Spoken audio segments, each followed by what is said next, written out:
Good evening, ladies and gentlemen, and welcome to the Monday, March 28th, 2011 regular meeting of the Glendale Transportation and Parking Commission. May we have a roll call, please? Item 1, roll call. Commissioner Fwad? Here. Commissioner Sahakian? Commissioner Yakubian? Here.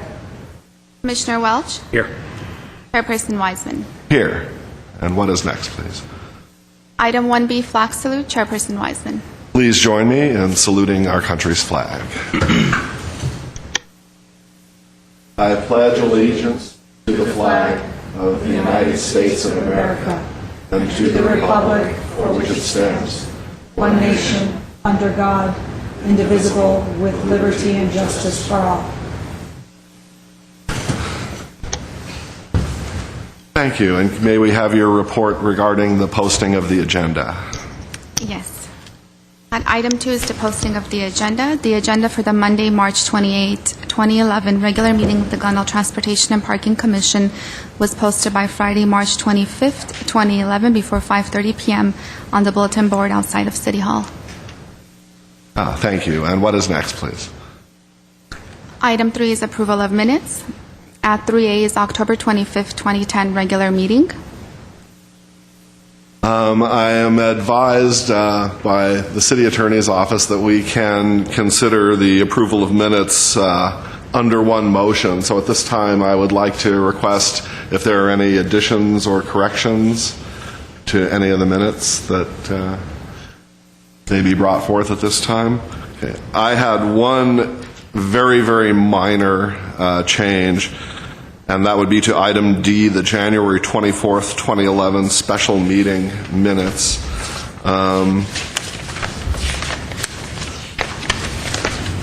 The very last paragraph says that I discussed an article regarding smartphones. The article was actually regarding distracted driving. And smartphones were just one of the many items that went into that. So like I said, very minor correction. And if that's the only thing, if there are no objection, the minutes will stand as approved. Hearing no objection? No objection. Okay. I understand from staff that we have a live demonstration tonight, which is item number 5 on our agenda. I don't know if anyone is here for oral communications. I have no cards. Is there anybody in the audience that wishes to speak on an item not on this agenda? Seeing none, we'll move on to the demonstration. Mr. Chairman, members of the Transportation Parking Commission, we would like to give the Commission a demonstration of the real-time next bus features for the Glendale B-Line and highlight all the related management records. One of our goals as staff is to bring to the Commission and therefore to the public and demonstrate some of the different transit operational features that we have, whether it's on scheduling, whether it's information, or it relates to our parking operations, that things that we think is important for the public to know, that we are operating parking facilities and about the rates or some of the features of our parking facilities. So today's demonstration is by our transit staff, and I want to introduce Catherine Engel and then have Catherine introduce our transit staff, that just briefly what they do for our transit section operations, and then give you the demonstration. Thank you, Mr. Bogdanian. I'd like to introduce our Assistant Transit Manager, Silva Bogdanian, and our Transit Assistant, Cindy Boutalian. And they are both excellent users of our NextBus system and are going to assist in giving us our hands-on demonstration. But to start a little bit, just to give a little bit of background and some context of NextBus and why it's so useful for us, I wanted to give a little bit of background about who our B-Line riders are and some customer information, how they access it. You may recall that we did a B-Line transit route analysis back in 2008, and out of that analysis we understood that 77% of our riders are going to school and work, and most of our riders travel 4 or more days per week. So we have a real consistent group of passengers who know the system and who are utilizing the system on a regular basis.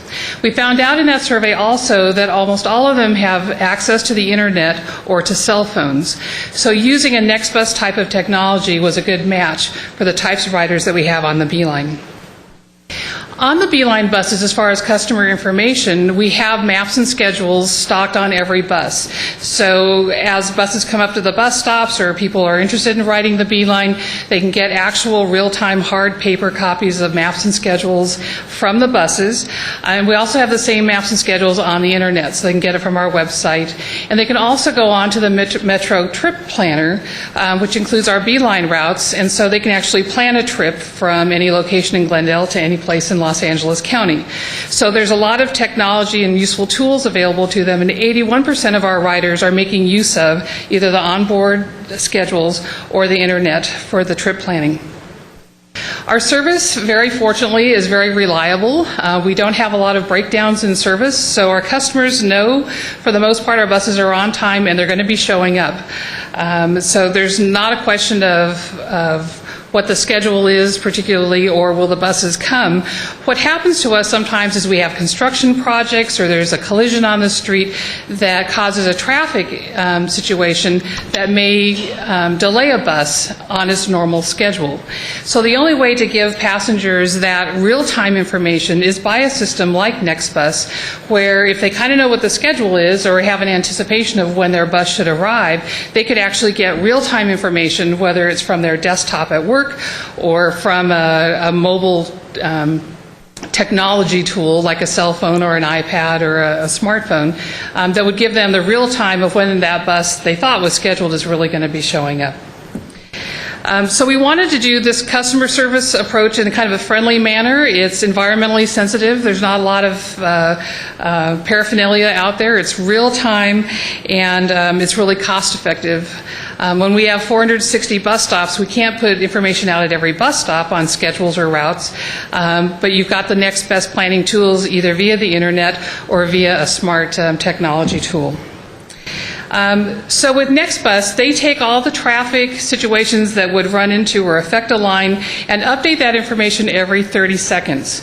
So the information that you're going to be seeing tonight is real, it's very current, and as accurate as we can do without putting the bus right out there in front of you and seeing it on the street. So with that general background, we'd like to show you one of our TV commercials we've done for GTV6 that kind of takes the office perspective for those people that are using the NextBus. So with that, our PSA.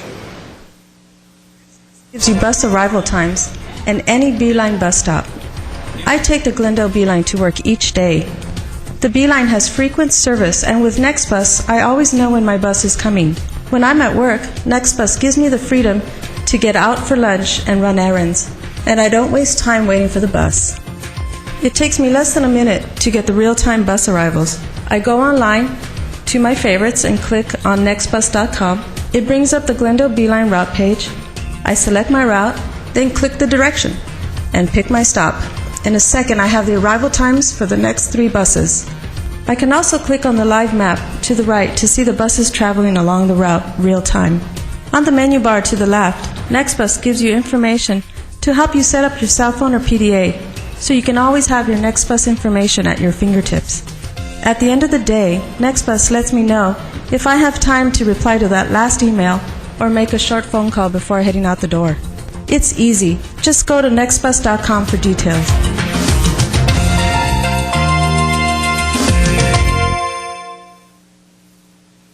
So with that visual, what I'd like to do is spend the next couple of minutes actually showing you the website and how easy it is to navigate the website. Ms. Bogdanian and Ms. Butalia will kind of walk us through that process so that our viewers here in the audience and at home can see NextBus live. And with our schedule, with our buses running till a little bit after 6, we're going to go to see it real while the buses are still on the street. Good evening, Commissioners. To view the NextBus arrival predictions on the Internet from your web browser, go to www.nextbus.com.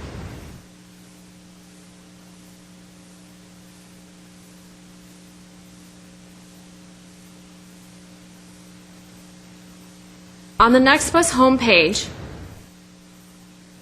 which should be coming up shortly,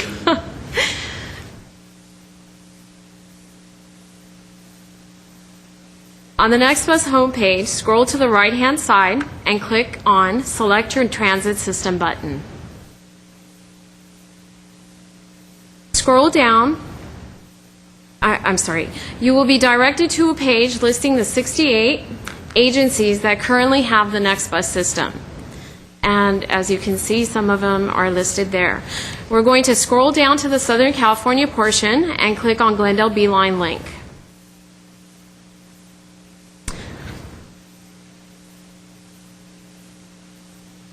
That takes us to the predictions page.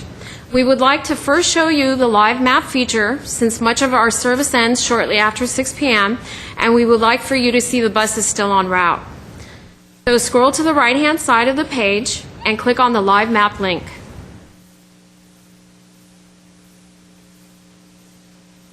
The live map opens in a new browser page.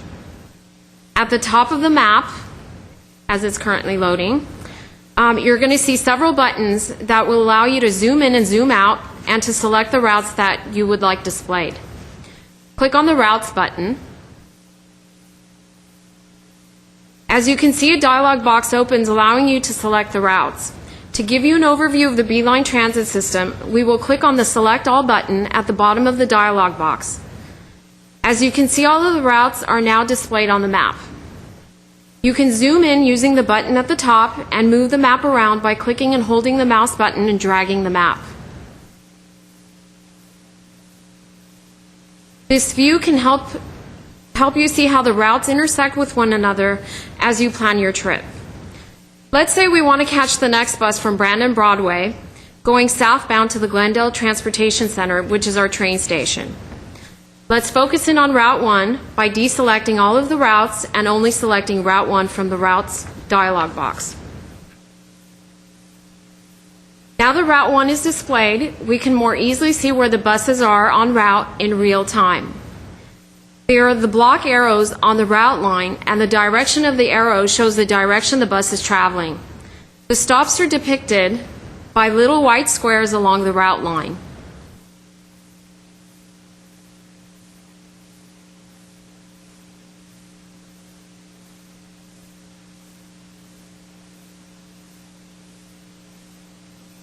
If you scroll over the stop locations, as we're going to do if we see Brandon Broadway, a prediction box will pop up displaying the stop, the route number, the travel direction, and the next 3 bus arrival predictions for that stop. The predictions refresh every 30 seconds. Commissioners, do you have any questions on the live map? To be an interactive process. Not a question yet, but rather a comment. The live map is a Java application, and if for some reason your mobile device does not have Java installed, you can also use the Google Maps interface. That is correct. Let's go back to the predictions page. You can do so by closing the live map page. Again, we would like to travel southbound to the train station from Brandon Broadway. For route, you can select from the drop-down menu, so we will select Route 1. For direction, we will select southbound to Glendale Transportation Center. For the stop location, we will select Brandon Broadway from the drop-down menu. The stops are listed such that the first street name is the street the stop is located, and the second street name following the @ is the nearest cross street. So our stop is located on Brand Boulevard with the cross street being Broadway. As you can see, the next 3 arrival predictions pop up on the screen. The next time you sign on to NextBus, it should remember the route, travel direction, and stop you last selected and provide immediate predictions. Yeah, that was one of my questions. Can you bookmark your route, or as you say, it remembers where you were? So It's actually rather smart, and it will pull it up at your last prediction. So if you've gone southbound, and now you want to go northbound, it'll show you the southbound page, and you just click northbound. Correct. Exactly. Any other questions, Commissioners? Thank you. So now I want to turn your attention to using portable devices, because when you're actually out and about town, you're not going to be sitting at your desk or potentially using your desktop computer. So NextBus is very smart. It uses cell phones, PDAs, smartphones. You can do iPads and laptops, anything that has an internet connectivity. Now, there's no charge to use the NextBus system. However, depending upon what your phone plan is, you may have charges for data plans or service plans. So you would have to know what your service allows you to actually operate the system free of charge. But there's no cost technically for you to go on to NextBus. So we're going to take a quick look at the Glendale College promotional video that we have on GTV6 that focuses on using a cell phone device or a smartphone device. Man, college is hard. At least taking the Glendale B-line's easier. NextBus provides real-time bus information to your cell phone, PDA, or computer. When I get out of class and heading out, all I have to do is text 41411. My bus stop is here at Glendale College, so all I have to do is text NBus, Glendale, Glendale College. Then it responds back with the text asking me for the route number. Then I simply text back with the number. Within seconds, I receive a text with the estimated amount of time, which is awesome because it lets me know if I have time to eat, get a cup of coffee, or hang out with some friends for a couple minutes. NextBus gives me the freedom to travel when I want, where I want. To set up your own cell phone or PDA, go to GlendaleBeeline.com. Click on NextBus for more detailed instructions.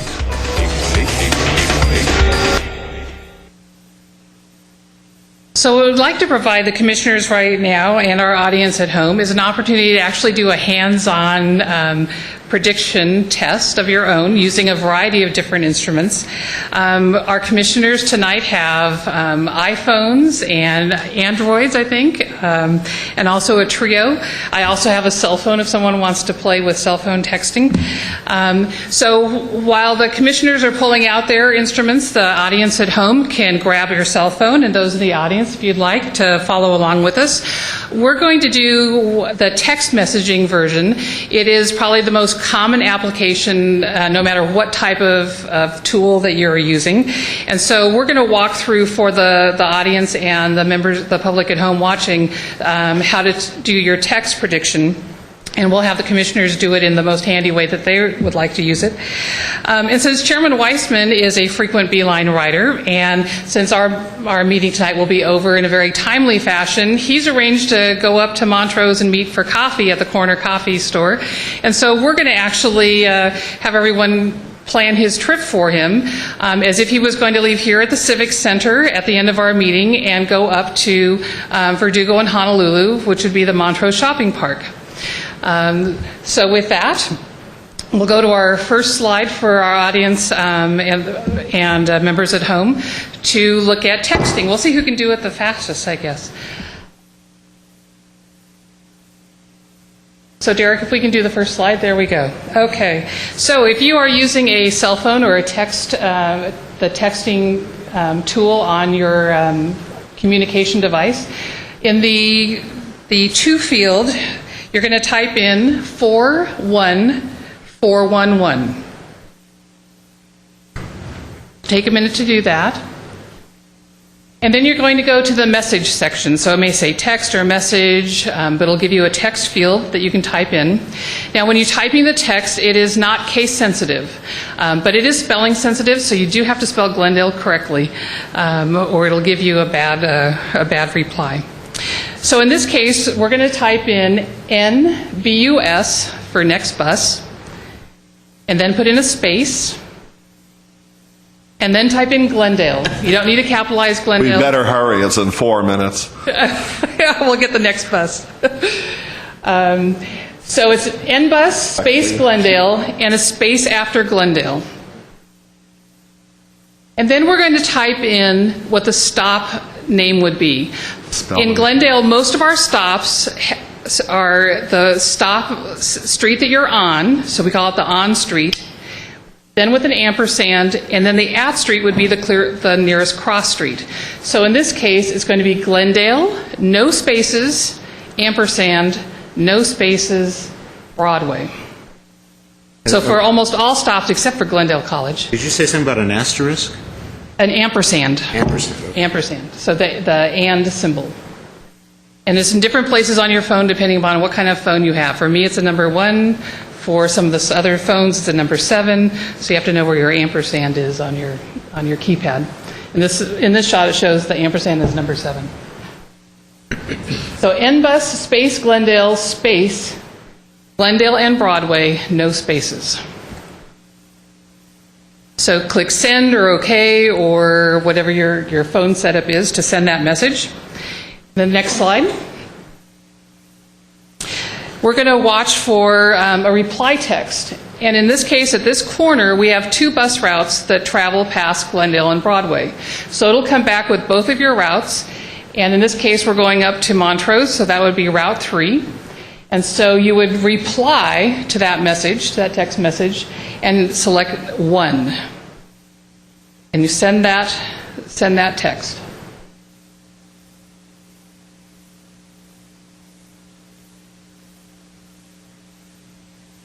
Okay, looks like we're all pretty well caught up.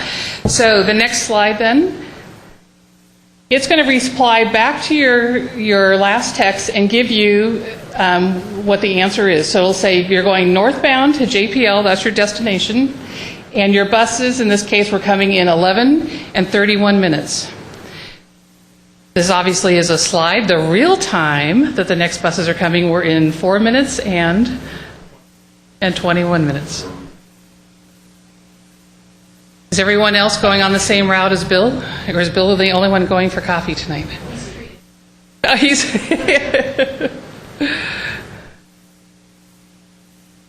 So is there anyone in the audience that was experimenting? Okay. Any questions on how to do it on your individual communication device?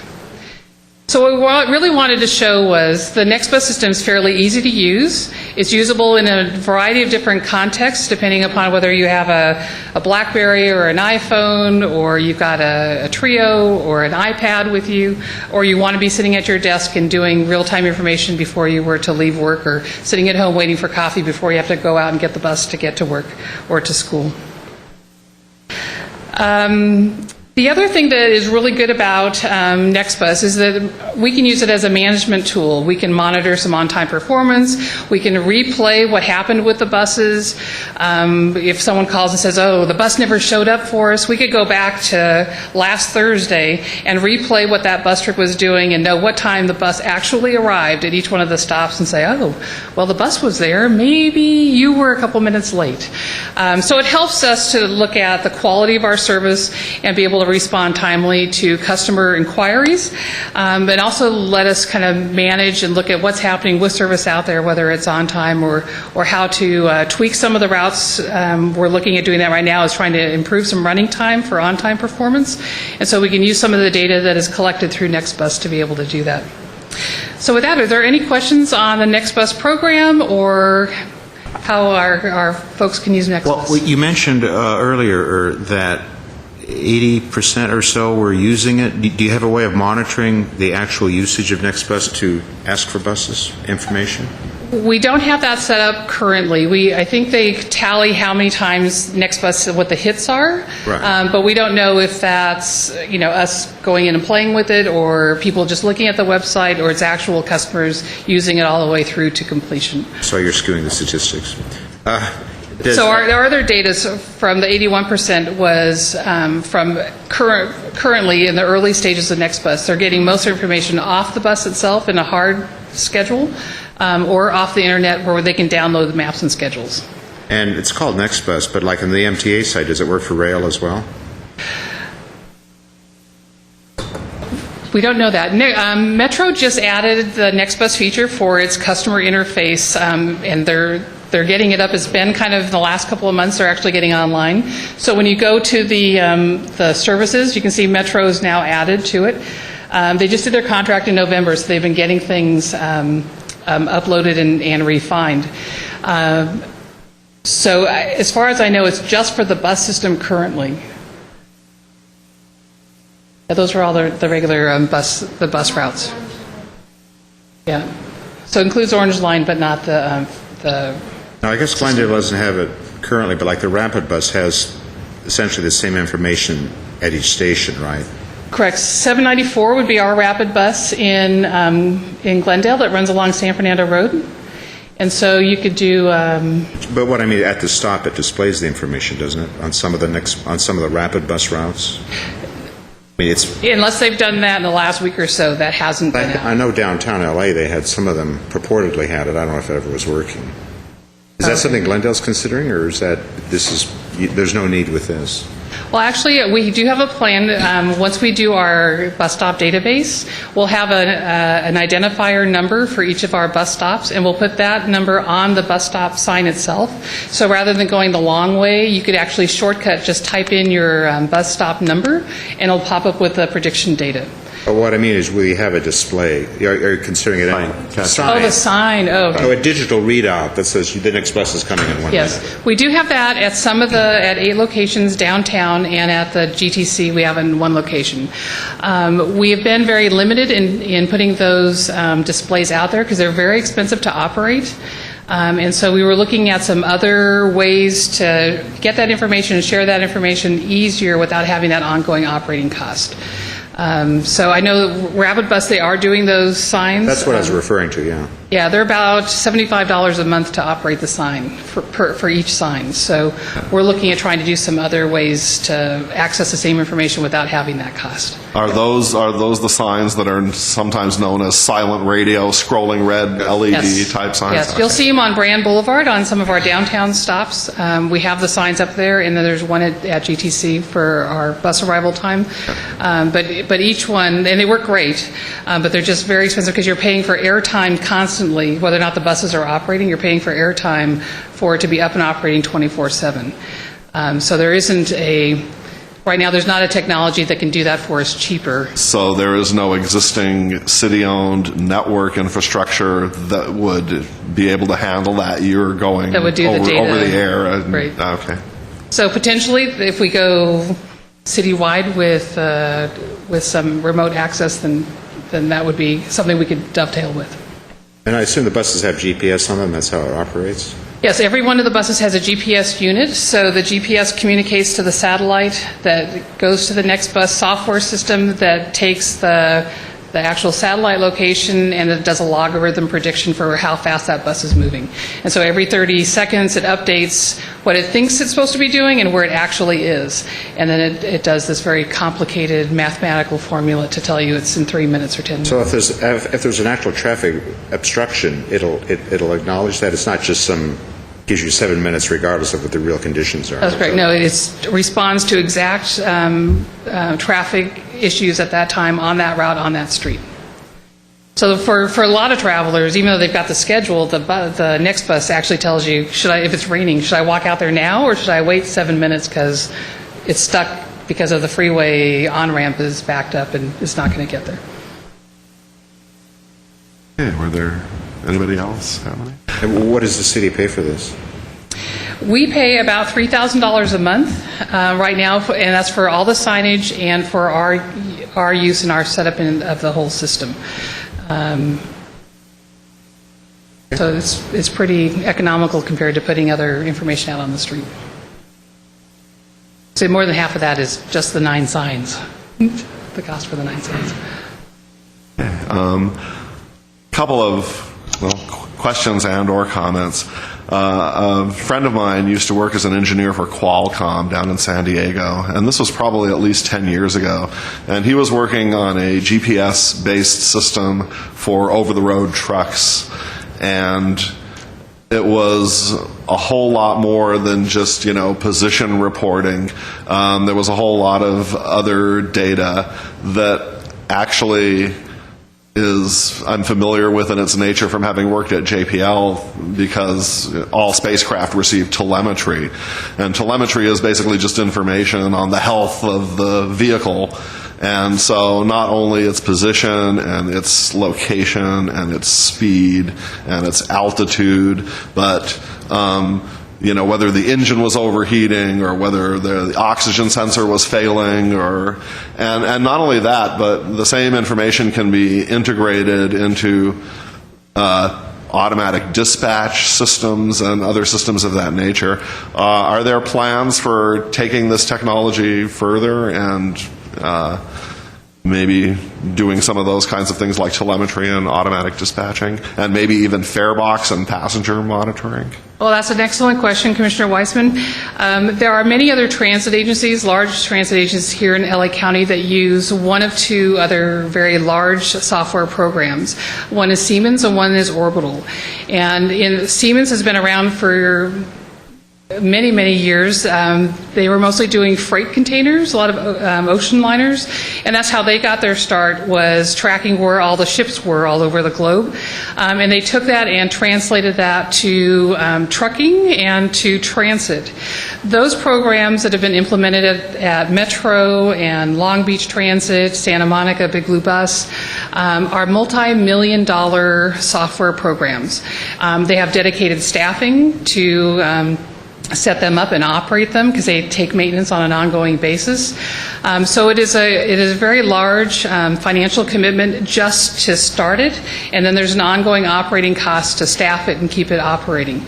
So for our size system and the resources that we have available, NextBus is one of the handful of other companies that actually does a reliable prediction system. NextBus is one of the oldest systems around. In fact, Glendale's the oldest transit agency in LA County that's been using the system, and you can see over the years it's grown to 68 systems that are using it for the passenger outreach piece. But there are more expensive opportunities out there, and then there's some other companies that are doing the coordinated dispatch and vehicle announcement systems that have now branched into doing the predictions, the arrival predictions. And so there's a little bit more competition out there, but NextBus for those smaller systems is probably historically the lead agency that's worked out the bugs and has the most reliability right now. Okay. In terms of size, would you say it's the regional transit providers that are maybe large enough, not the local transit providers, to be able to afford it is the agencies in end LA County are the ones that have over 250 buses, and they have many more resources, financial resources for capital funds that Glendale's not eligible or entitled to. So there's a big gap difference between the funding available and the ability to implement those complex systems. But it's like MTA have more than one system? MTA has the Orbital. MTA is using Orbital. And even with the Orbital system, which does everything that Bill was talking about, kind of the back office, lots of reports, lots of data gathering, lots of coordinated use, Metro's been using the Orbital system for probably about 5 years, but they didn't have a customer service module to it. And so now they've added NextBus in as the customer service piece that is taking all that data that's generated and still doing the same kind of predictions that we're doing without having the infrastructure expense and setup. So the exclusive customer interface for MTA is NextBus, but somehow Yes. they're relying on data generated by these other people, whereas Glendale is that NextBus is generating the data, if you will, or? Correct, directly, at a substantially less expensive cost. Okay, well, the only other comment I would add is that I do take the number 3 Beeline bus probably about 2 or 3 times a month from the La Crescenta and Mary bus stop, which is the closest one to my house, to downtown Glendale. And it's usually on days when my wife is already down here and she already has the car, and there's no point in us having 2 cars down here when we're both going to be going home at the same time. And usually what I do is I have the page for that bus stop bookmarked on my Trio. And for me, it's actually much, much easier using a web browser interface than using the text interface. And the reason for that is I don't have to do any keying. I don't have to even use the keyboard. All I have to do is mouse click with the web interface. And typically since I live quite a ways, I actually have to drive to that Beeline bus stop. And I usually park my car and sit in the car until NextBus says the bus is going to be here in 1 minute. Then I get out, lock the car, go over, and sure enough, the bus shows up at the appointed time.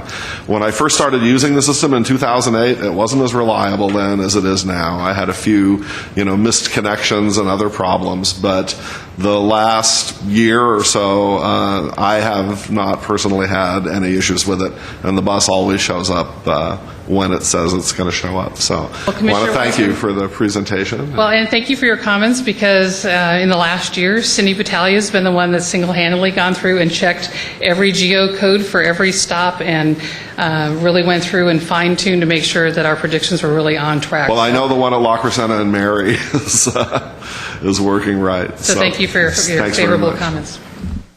Okay.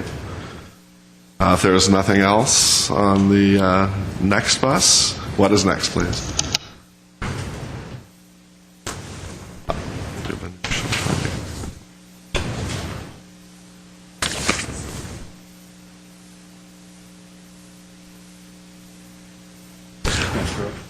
No cards were submitted. I asked.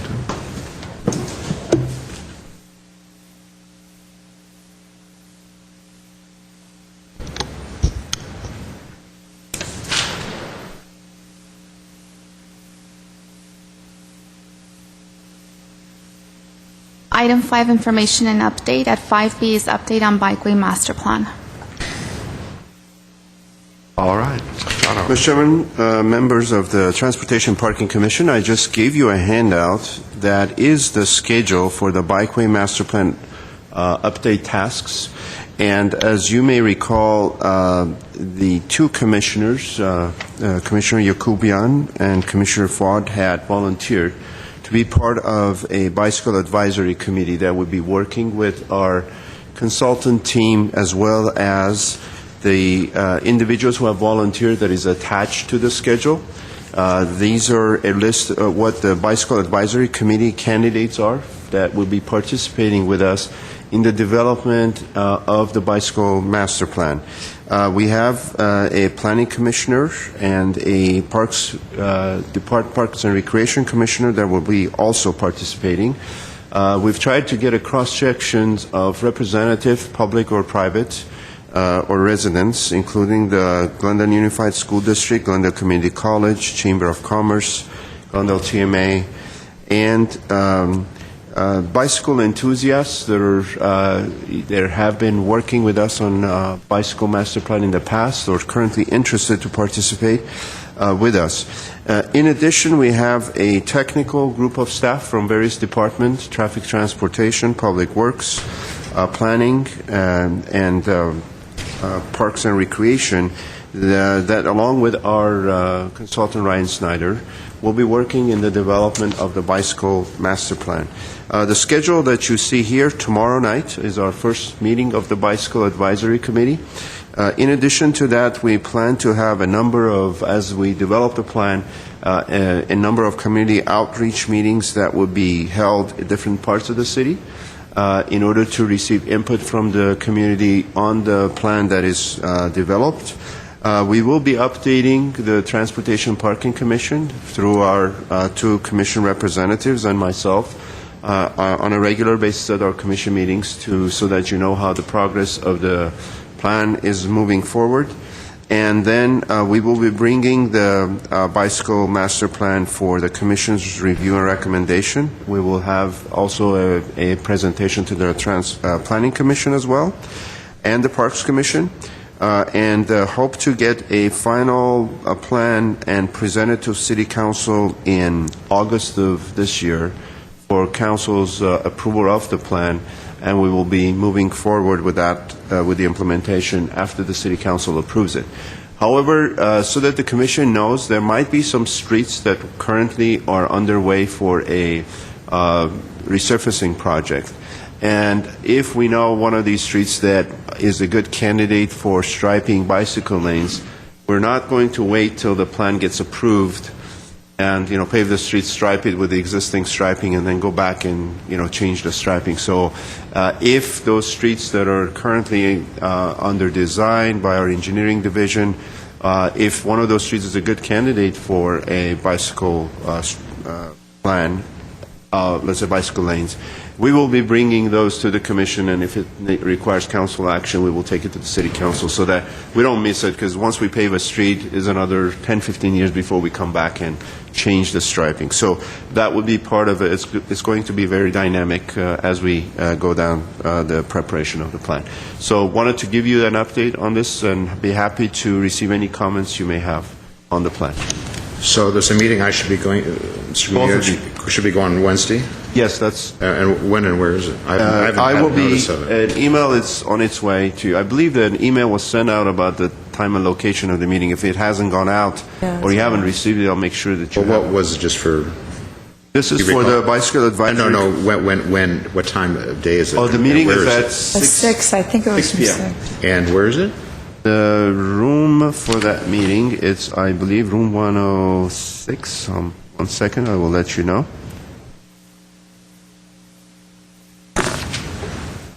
Will be room 106 in the Municipal Services At Building. 6 p.m. this 6 Wednesday? p.m. Okay, This great. Wednesday. And thank you for both commissioners for volunteering for this effort. Is there outreach going to be done to South Glendale?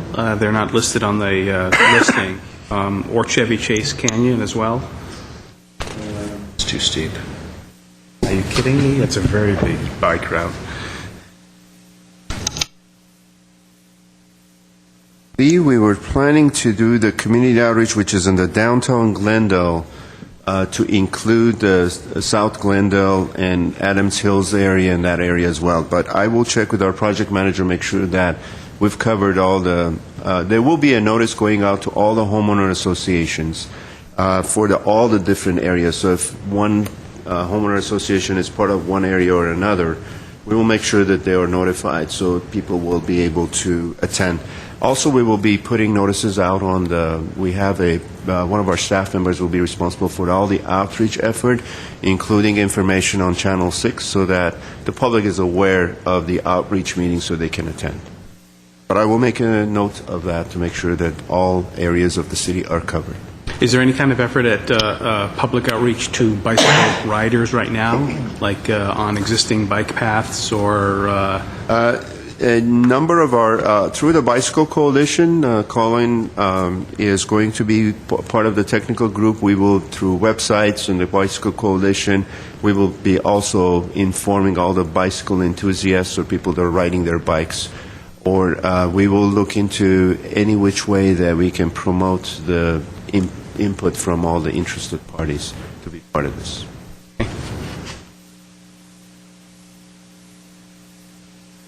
If there are no other questions or comments, we'll move on to the next item. Item 5C, update on pedestrian and bikeway safety.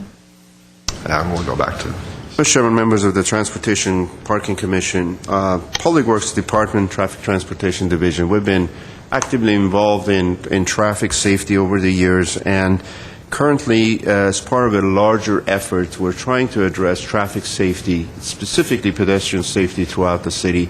As you may know, we have accidents, pedestrian accidents, that are causing a lot of concern about the motoring public as well as the pedestrians throughout the city. In October of last year, we presented an overview to the City Council of all the different efforts through the Public Works Engineering, Traffic Engineering, Engineering Department, and our Police Department that are currently underway in order to address pedestrian safety throughout the city. And we are putting together a staff report that will be presented to City Council as a follow-up. City Council wanted a regular update on what efforts are on their way. And in April or early May, we plan to present a report to the City Council on our efforts for traffic safety. And I intend to bring this report to the Transportation Parking Commission first. In terms of scheduling, we are going to work out the schedule depending on when this goes to the City Council. But we will be bringing this item to the Transportation Parking Commission that will address some of our efforts, such as the traffic calming program. We would like to update our traffic calming program, so that would be a separate effort of looking how do we deal with speeding problems in the neighborhood and the residential areas.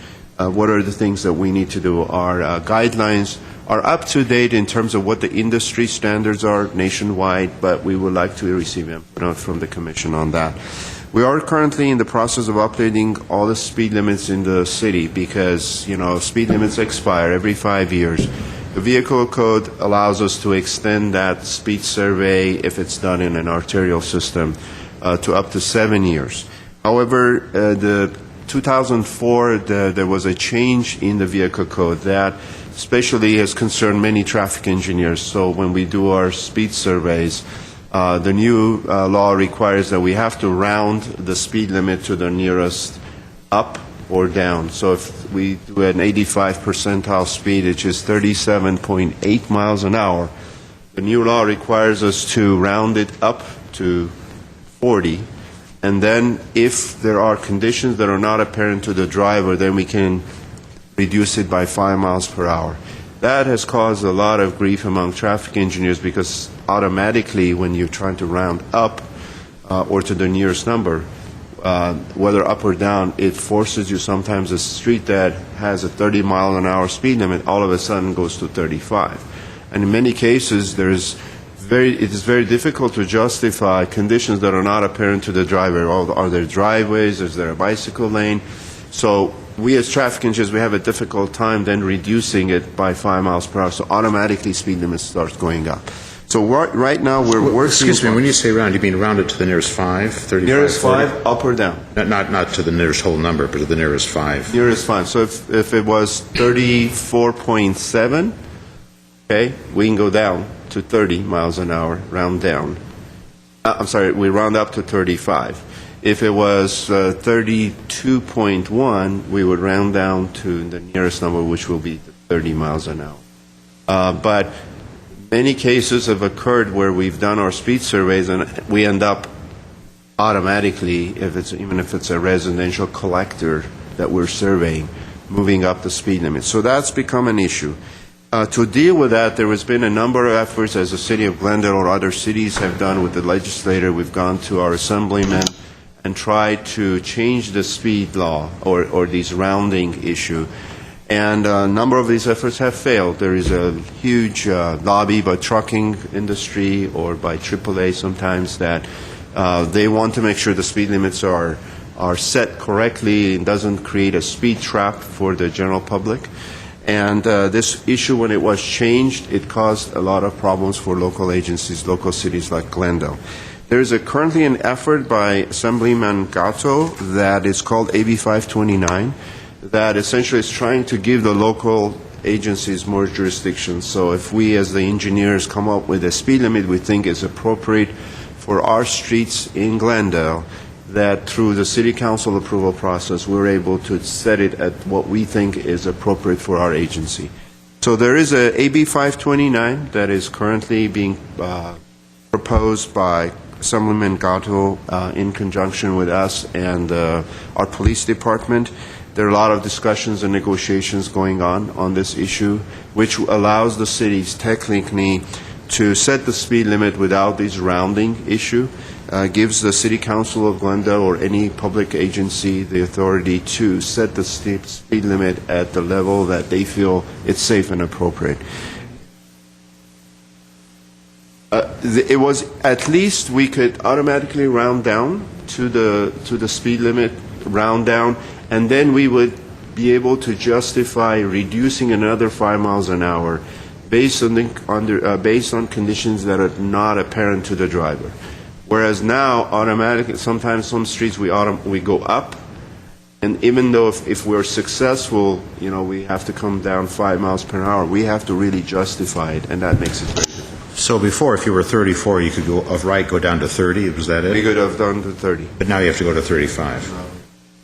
So that caused a lot of what I call grief for us, because it also becomes a very difficult thing to the community to justify. In order for us to be able to have a speed limit that can be enforceable, we have to raise the speed limit. So it was 30 miles an hour, now we're at 35.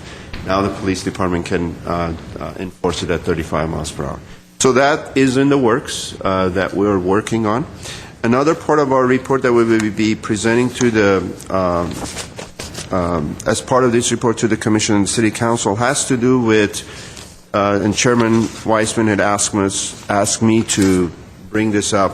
It has to do with the California Vehicle Code Section 22358.4. This Vehicle Code section allows local jurisdictions to set speed limit within 500 feet of schools to 15 miles per hour. Of course, there's a number of issues that we have to deal with that. One, under that requirement, you have to have a speed limit when you're trying to lower it to 15. It has to be within 500 feet. So, secondly, there must be maximum of 2 travel lanes. So if it's an arterial, for example, a good example would be Verdugo Woodland School on Verdugo Road. The speed limit is 35, and try to lower that to 15 will not be possible. It will not meet the vehicle code requirement.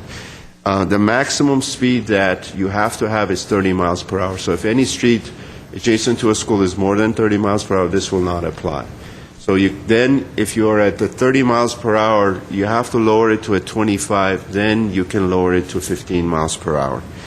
The other issue that you're faced with this section is that if it's a street that 500 feet, there has to be some kind of a barrier. This is what we're looking at, evaluating all the streets in Glendale, all the schools in Glendale, to see how we can create or apply this vehicle code section. Because if you have 1,000 feet with no brakes, and then you put in a 15 miles per hour in the middle of that within 500 feet, as a driver is driving and they're thinking it's a 25 mile per hour and they don't see the sign, do we put flashers on the sign to tell them that that speed all of a sudden has changed from a 25 to a 15, or in fact you can even set it at 20, the section of the vehicle. So we're currently evaluating to see how this can be applied, how other cities are applying this provision of the vehicle code. But as part of our report to City Council and the Commission, we're going to discuss this, and our traffic engineering group is going to look into it. Are these school limits only during school hours? Yes. So right now, I'm sure you've seen, if you're driving on an arterial, if it's 30 miles per hour, the speed limit is signed 25 when school children are present. So that's automatically in place. But you can go further under this section of the vehicle code, go down to 15. One area potentially this can apply is near Hoover Toll Keppel schools. Because if you go there during the peak hour, automatically the speeds are very, very slow because of the congestion. You're almost at a lower speed. But the limits of that 500 feet, we have to determine that and make sure there is some kind of a break where you can in fact tell the public that you're approaching a school area. It's no longer 25, it's 15 or 20. That's a lot. So we're working on that as part of this report. Also, in this report, we will be talking about the Bikeway Master Plan, and we're currently in the process of working with Cal Poly Pomona. They have a traffic engineering division that will be working with us to do collision analysis as it relates to pedestrian safety, so we can develop a baseline database that will then, we will use that database in order to evaluate as we're implementing programs, or whether it's a traffic safety programs or we're improving infrastructure, how are we actually improving the safety? Currently, if you just go by the data which is in the Office of Traffic Safety, obviously we're ranked one of the worst cities in terms of collisions or pedestrian accidents. But that doesn't take into account, technically, volume of pedestrians that we have in the city, the population that is concentrated in a southern part of the city where we have more of the accidents. Senior population we have in certain areas of the city where we are the highest in terms of 65 and over where the accidents are occurring. So we are going to do that analysis, and they have a very good software. We will working with our database, working with us to develop this, and we will be bringing that to the Transportation Parking Commission. So with all the other efforts that will be underway, and Police Department also has a major enforcement plans as well as educational plans that are currently underway. That will be all part of our effort in terms of trying to address the pedestrian safety inclusion. That will be coming to you either in April or May. part of our staff report. Jono? Yes. Will there be included in that report results of the police department's most recent sting operation, in which they had received grant money for the cell phone usage and distracted driver? That would be a very interesting, statistic to find out how many drivers that they found in the city of Glendale that were operating a cell phone while using a vehicle. Yes, they have the information. That will be part of the police department as to what efforts they are underway, and let's say how many citations they issued to public in terms of text messaging, or they were either text messaging or they were on the phone. That would be part of the report. Very good. Thank you. Okay, I wanted to thank you for bringing us that report and also addressing the speed limit issues. I just wanted to briefly add, I did speak with Captain Povolitis of the Glendale Police Department yesterday, and he made mention of the fact that AB 529 is encountering opposition from, as you mentioned, the auto club and trucking industry groups, et cetera. And Captain Povolitis expressed the concern that even if a version of the bill gets passed, it may be a watered-down version that doesn't really give us everything that we want. And in order to try and pursue this a little further, I just wanted to let everyone know, I contacted Assemblyman Gatto's office this morning and asked them to give me a call back. What I would like to do is maybe set up a meeting with the Assemblyman, or perhaps his transportation deputy, if he has one, to maybe explore some areas where we can help out in perhaps overcoming some of the resistance that we're seeing in the state legislature. So thank you for that. And by the way, also a member of my staff in Carl Povolitis will be going to the Assembly meeting on April 5th to testify in front of the Commission on their Transportation Commission that will be considering this bill. We've done this before. I've personally done it. My staff has done it, so that we're all fronts efforts. Again, some cities may or may not be in favor of this either, because there's a number of different professional organizations, California Controlled Devices Committee also, that weighs in on any changes as it relates to engineering and traffic surveys or controlled devices. So this can, as simple as it sounds, that could be an easy thing to do. It may take a year or two even to get through the committees and makes its, way up to a voting. But it does get a lot of opposition to start with, unfortunately. Yeah, okay. And if you're going to be gone April 5th, I hope all of you have turned in your absentee ballots, because that's the city election day. Absolutely. Thank you. Okay, what is next, please? Item 6 is public hearing. At 6A is report regarding application by First Medistar Transport, Inc., DBA Medistar Transport, for renewal of an owner's permit to operate non-emergency medical transportation services in the city of Glendale. At 6A1 is motion to approve the renewal application for an owner's permit to operate 4 non-emergency medical vehicles in Glendale by First Medistar Transport, Inc., DBA Medistar Transport. And at 6A2 is motion to deny the renewal application for an owner's permit to operate 4 non-emergency medical vehicles in Glendale. Mr. Chairman, members of the Transportation Parking Commission, we have the renewal of existing operators, non-emergency operators, for Commission's consideration. With your permission, I'd like to turn that over to Alina Morshedian, who's prepared all the staff reports for Commission's consideration. Thanks. Good evening, Chairman Wiseman and members of Commission. First Medistar Transport, Inc., DBA Medistar Transport, has been in business and operating in the city of Glendale since 1997. The applicant is permitted to operate in adjacent jurisdictions such as cities of Los Angeles, Burbank, Alhambra, South El Monte, Monterey Park, and San Gabriel. Mr. Mushegian has owned the business since its inception.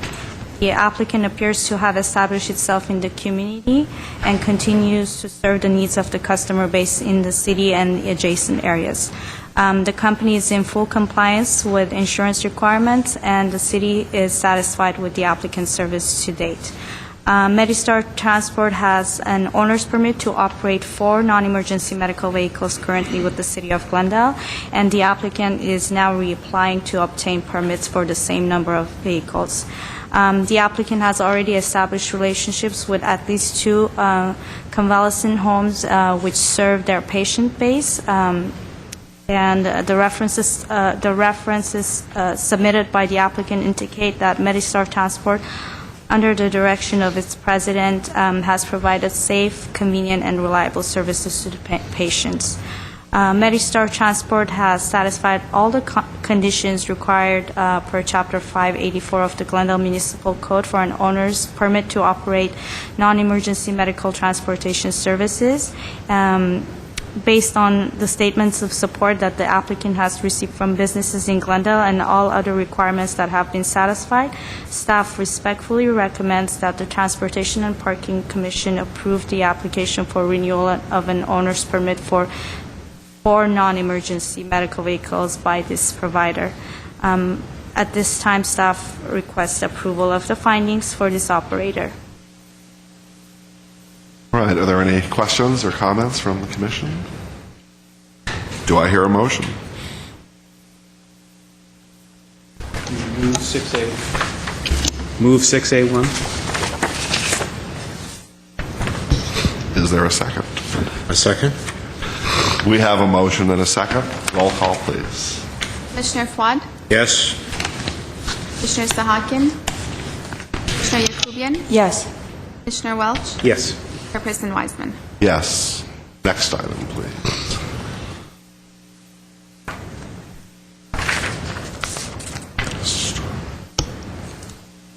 Item 6B is report regarding application by High Trans Medical Transportation, Inc. for a renewal of an owner's permit to operate non-emergency medical transportation services in the City of Glendale. At 6B1 is motion to approve the renewal application for an owner's permit to operate 4 non-emergency medical vehicles in Glendale by High Trans Medical Transportation, Inc. At 6B2 is motion to deny the renewal application for an owner's permit to operate 4 non-emergency medical vehicles in Glendale by High Trans Medical Transportation, Inc., and continuing the matter with no further notice to April 25th, 2011. Commissioner Wiseman, members of Commission, High Trans Medical Transportation has been a service provider since 1994 in the City of Glendale. The applicant currently holds permits to operate non-emergency medical transportation in the City of Los Angeles as well. They appear to have established themselves in the community and continue to serve the needs of their customer base in the city and adjacent areas. The company is in full compliance with insurance requirements, and the city is satisfied with the applicant's service to date. Currently, High Trans Transportation has an owner's permit to operate 4 non-emergency medical vehicles in the City of Glendale, and the applicant is reapplying to obtain permits for the same number of vehicles. The existing permit was issued to High Trans Medical Transportation, a sole proprietorship, operating under the ownership and the direction of Mr. Hajian. Since then, High Trans Medical Transportation has also been incorporated. The applicant is applying now to obtain permits for the same number of non-emergency medical vehicles under the ownership of High Trans Medical Transportation, Inc. High Trans Medical Transportation serves as an average 18 to 20 patients per day, and they have established relationship with at least 2 medical offices which serve their patient base. The letters provided on behalf of this applicant state that they are reliable service and provide prompt service to the patients. The applicant indicated that he offers rate discounts of up to 50% for low-income customers who are dialysis or cancer patients. Under the references also submitted, the applicant have indicated that under the direction of Mr. Hajian, they have provided safe and convenient and reliable services to patients of the medical facilities. High Trans Inc. has satisfied all the conditions per Chapter 584 of the Glendale Municipal Code for an owner's permit to operate non-emergency medical transportation services. Based on the statements of support received and all other requirements met, Staff respectfully recommends that the Transportation and Parking Commission approve the application for renewal of an owner's permit to operate 4 non-emergency medical vehicles by the same provider. At this time, staff requests approval of findings for this operator. All right, are there any questions or comments from the commission? Seeing none, I would just briefly note this is a change of ownership due to formation of a new corporation, and I assume all our usual rules will apply in terms of making sure that corporation is in good standing with the Secretary of State and all of that usual stuff. Okay, and I would also like to commend this applicant for providing a discount for low-income customers. And if there are no other questions or comments, may we have a motion? I'll move 6B1. Second. We have a motion and a second. Roll call, please. Commissioner Fwad, Yes. Commissioner Sahakian, Commissioner Yakubian, Yes. Commissioner Welch, Yes. Chairperson Wiseman. Yes. Next item.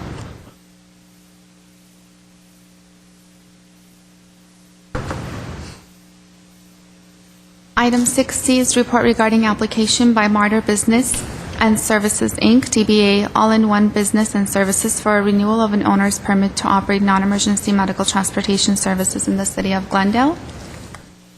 At 6C1 is motion to approve the renewal application for an owner's permit to operate 3 non-emergency medical vehicles in Glendale by Martyr Business and Services, Inc., DBA All-in-One Business and Services. At 6C2 is motion to deny the renewal application for an owner's permit to operate 3 non-emergency medical vehicles in Glendale by Martyr Business and Services, Inc., DBA All-in-One Business and Services, and continuing the matter with no further notice to April 25, 2011. Commissioner Wiseman, members of Commission, Martyr Business and Services DBA All-in-One has been operating in the city of Glendale since 2006. The applicant currently holds a permit to operate non-emergency medical transportation in the city of Los Angeles. They have established themselves in the community and serve the needs of the customer base in the city and the adjacent areas. The company is in full compliance with insurance requirements, and the city is satisfied with the applicant's service to date. Currently, All-in-One has an owner's permit to operate 3 non-emergency medical vehicles in Glendale, which has been granted to them by TPC in 2006. The applicant is reapplying to obtain permits for the same number of non-emergency medical vehicles as for their renewal. The references submitted by the applicant indicated that All-in-One, under the direction of its president, Ms. Apramian, has provided caring and reliable services to its clients. The company indicates that each vehicle is scheduled to transport at the minimum 5 patients and makes approximately 10 trips on daily basis, or 30 trips for the month of, 30 trips per day for all 3 vans. The letters also say that received as references indicate that all the medical offices that use their services are satisfied and would continue on using their services. All-in-One has satisfied all the conditions required per Chapter 584 of the Glendale Municipal Code for an owner's permit to operate non-emergency medical transportation services. Based on the statements of support that applicant has received from medical professionals in Glendale and all other requirements that have been met, staff respectfully recommends that the Transportation and Parking Commission approve the application for renewal of an owner's permit to operate 3 non-emergency medical vehicles. At this time, staff requests approval of the findings for this operator. Okay, thanks. Are there any comments or questions from the commission? Seeing none, and I have none myself, is there a motion? I'll move 6C1. I'll second it. Thank you. We have a motion and a second. Roll call, please. Commissioner Fwad, Yes. Sahakian, Commissioner Yakubian, Yes. Commissioner Welch, Yes. Chairperson Wiseman. Yes. What is next, please? At 6D is report regarding application by PRN Ambulance, Inc. for renewal of an owner's permit to operate non-emergency medical transportation services in the city of Glendale. At 6D1 is motion to approve the renewal application for an owner's permit to operate 3 non-emergency medical vehicles in Glendale by PRN Ambulance, Inc. And at 6D2 is motion to deny the renewal application for an owner's permit to operate 3 non-emergency medical vehicles in Glendale by PRN Ambulance, Inc., and continuing the matter with no further notice to April 25th, 2011. Chairman Wiseman, Commissioners, PRN Ambulance, Inc. has been a service provider since 2006 in the city of Glendale. The applicant currently holds permits to operate non-emergency medical transportation in the city of Los Angeles as well as the Los Angeles County. The applicant has established itself in the community and continues to serve the needs of its customer base in the city and adjacent areas. The company is in full compliance with insurance requirements and the city is satisfied with applicant service to date. Currently, PRN Ambulance has an owner's permit to operate 3 non-emergency medical vehicles in Glendale. The applicant is reapplying to obtain permits for the same number of non-emergency medical vehicles. The references submitted by the applicant indicate that PRN Ambulance has provided prompt and reliable services to its clients. The applicant has been operating in the city since 2006, and at the same time, they have been serving Glendale area hospitals. Although PRN's primary function is to operate as an emergency ambulance service, they are in contract with both area hospitals in the city and provide the hospitals continuum care centers with non-emergency medical transportation services on as-needed basis. The company's transports approximately 12 to 15 patients on a monthly basis.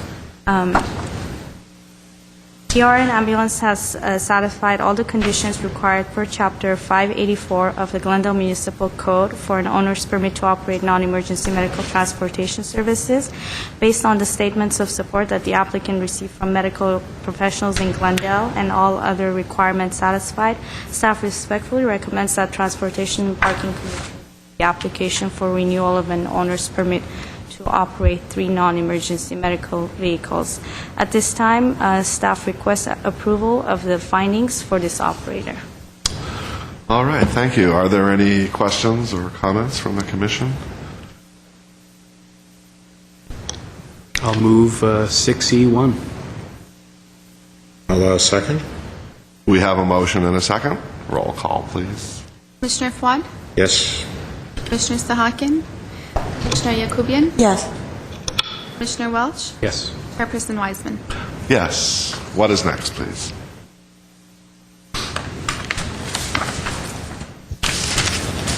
At 6E is report regarding application by Royal Non-Emergency Medical Transportation, Inc. for an owner's permit to operate non-emergency medical transportation services in the city of Glendale.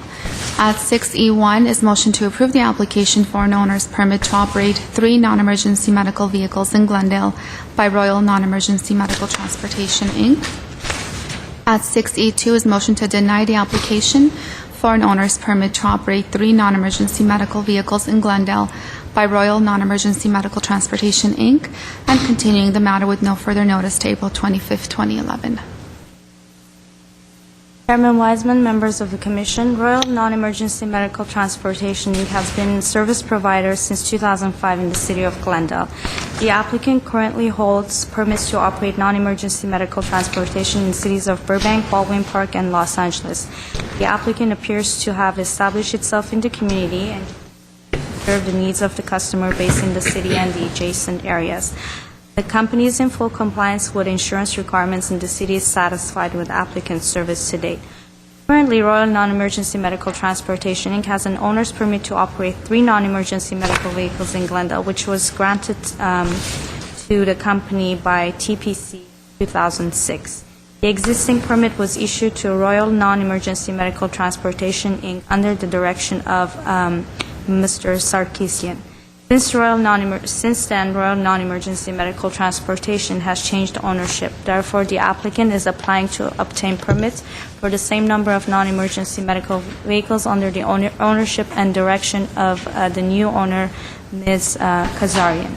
The references submitted by applicant indicated that Royal Non-Emergency Medical Transportation offers reliable, dependable, and prompt services to their patients, and indicated an overall positive experience in dealing with companies, staff, and drivers in handling high volume of patients requiring transportation services.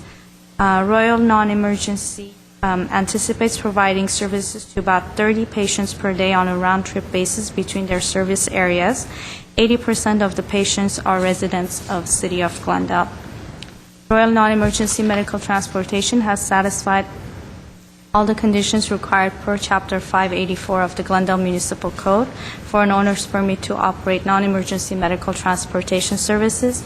Based on the statements of support that the applicant has received from medical professionals Glendale and all other requirements that have been satisfied, staff respectfully recommends that Transportation and Parking Commission approve the application for renewal of an owner's permit to operate 3 non-emergency medical vehicles by the same provider. At this time, staff requests approval of the findings for this operator. Okay. Are there any comments or questions from the commission? I have a brief question if nobody else has one. The staff report indicates that the current permit was issued in 2006, and there's been the change of ownership has occurred since then.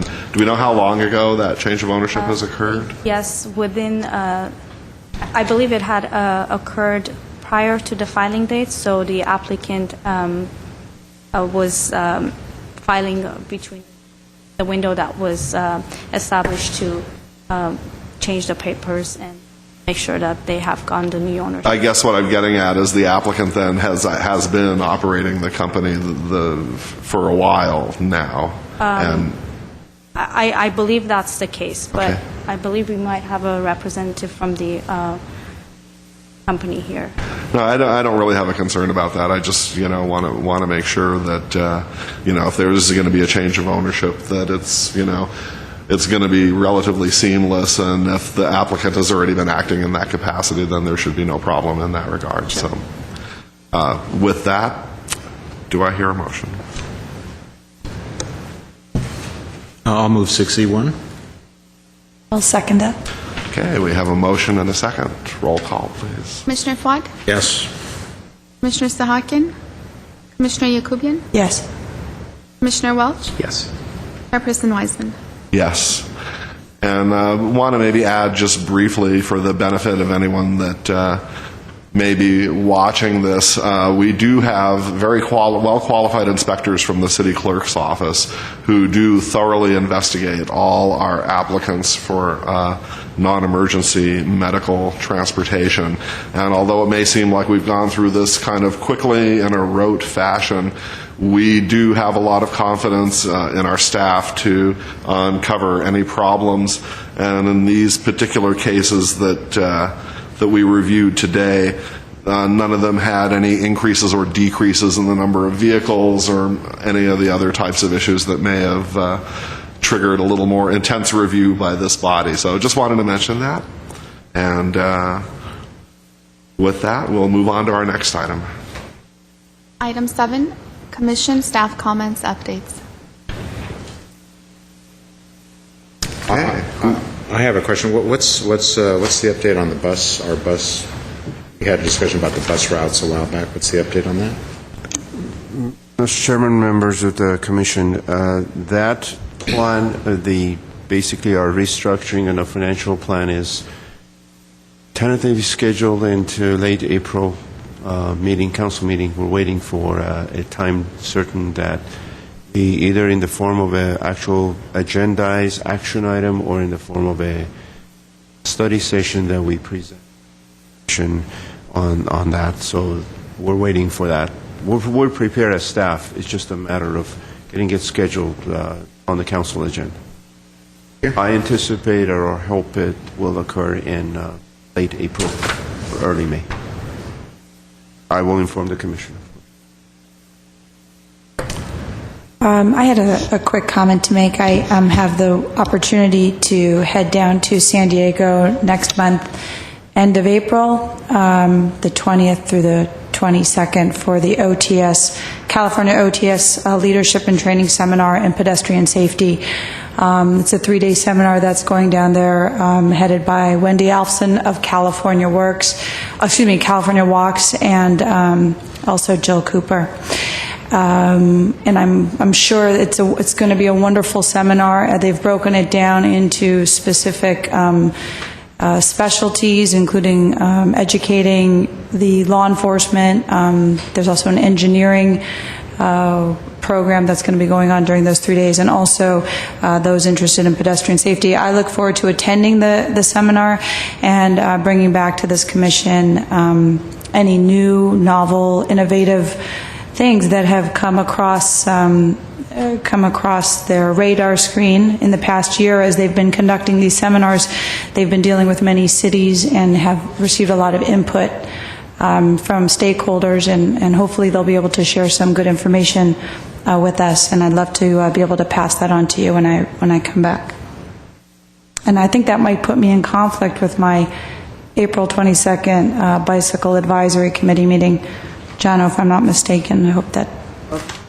Once the Bicycle Advisory Committee meets, we will go over the dates. These are the dates that we try to work with the consultant schedule, because they have a number of meetings that we have to have.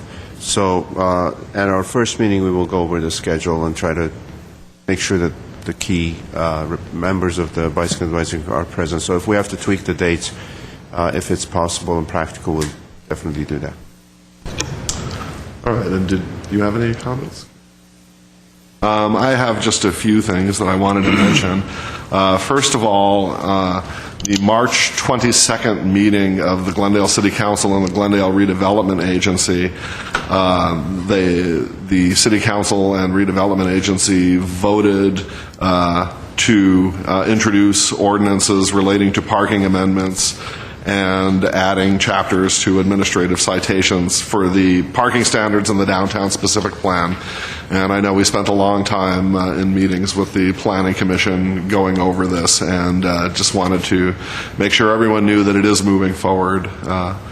And the city, I think at the next City Council meeting, will be voting on the new ordinance. The second thing I wanted to mention is that Caltrans has released a notice of preparation for a draft environmental impact report for the 710 Gap Closure Project, which consists of constructing an extension of Interstate 710 from its existing northern terminus in the city of Alhambra to a new, yet-to-be-determined terminus, depending on who you believe. There is a deadline of April 14th, 2011, if anyone wants to submit comments to the notice of preparation for the DEIR for the 710 Gap Closure Project. The last thing I wanted to mention is that there was a letter to the Glendale News Press a couple of weeks ago, and it was from a gentleman who didn't know how to behave at mid-block pedestrian crossings that are controlled by yellow blinking lights. And I don't know if John or any other staff feels they can speak authoritatively on the subject, but this person was wondering what the rules were. And rather than me, kind of stumble through what my best guess is, if we could have an authoritative answer on that, that would be great. You want me? It doesn't have to be now necessarily. Okay. If you, I'll be if you happy to need bring some in time. Yes. And I also have a list of a few other items that I jotted down when I was reviewing the minutes of our 5 previous meetings, but I'll meet with you offline to discuss those. I have something to add to that, because I saw the same letter. I know in Los Angeles they have blinking red lights, so I wonder why Glendale has yellow. Well, ours, if it's a mid-block crosswalk, that we have are embedded pedestrian warning signs. Those are yellow. If you want, we also have blinking red, like on Glen Oaks, where we want to stop the vehicle traffic flow. There is a difference. I'll be happy to bring those back to the commission, kind of give you an explanation. Because in Los Angeles, I think on Glen Oaks, they're solid red for a while. Then right. In Los Angeles mid-block, they're blinking red from the beginning. Not all of them. They also have some yellow. Because I'm thinking of in front of the Central Library on 5th. Yes, that's a major pedestrian crossing. You put in a solid red, where it actually acts as a pedestrian traffic signal versus a pedestrian crossing mid-block, where we have a number. An example at the when we had the pedestrian warning lights on Brand Boulevard in front of the In-N-Out Burger. The volume of pedestrian was so high that we converted that to a traffic signal, and we have the flashing red where it stops vehicles when you have pedestrian. Chairman, I was just going to ask for a motion to adjourn unless anyone else has anything else. You already mentioned a couple of the updates I was planning to give to the Commission on the council actions. There is also two parts of one is the continuing on the mobility plan implementation. There's a number of projects under the mobility plan that we are anticipating that will be again a joint meeting with the Transportation Parking Commission, Planning Commission on April 20th. So we may, like last time, we combined the two commission meetings on the regular TPC dates. This one, the staff from planning has requested if we can combine the April meeting on the April 20th. That is currently tentatively scheduled for a joint commission. So instead of a regular meeting on the 27th, we will have our meeting on April 20th. I know, Commissioner Yakubian, you may not be present for that meeting if that's the date that you are at that. So that's in order to be able to schedule that. It's on, I believe it's a Wednesday. Yeah, Wednesday on the 20th and the normal meeting 25th. Yes. So Is that confirmed? That at this point it's confirmed. However, I would still like you to keep your 25th, the regular meeting, also on your calendar. As soon as right now it's confirmed, but if anything changes, I will definitely email you about that. 6 o'clock, normal time? 6 p.m., or it could be at 5 p.m. if I know sometimes it's a little earlier, depending on the room availability. So if you please hold 5 p.m. as your start time, we will confirm that for you. And on the Caltrans notice to preparation of the 710 gap closure, we're actively involved in terms of our efforts, in terms of opposition, because City Council, for the record, is against the 710 gap closure, so we are monitoring that, attending the public meetings as well as the technical meetings, so we will also prepare a letter to Metro in terms of our concerns in terms of the scoping and what alternatives should be considered as part of the scoping of the environmental documentation. That will be done as well. That's great. With that, Mr. Chairman, that concludes my comments on updates. All right. If nobody has anything else, I will entertain a motion to adjourn. So moved. Do I hear a second?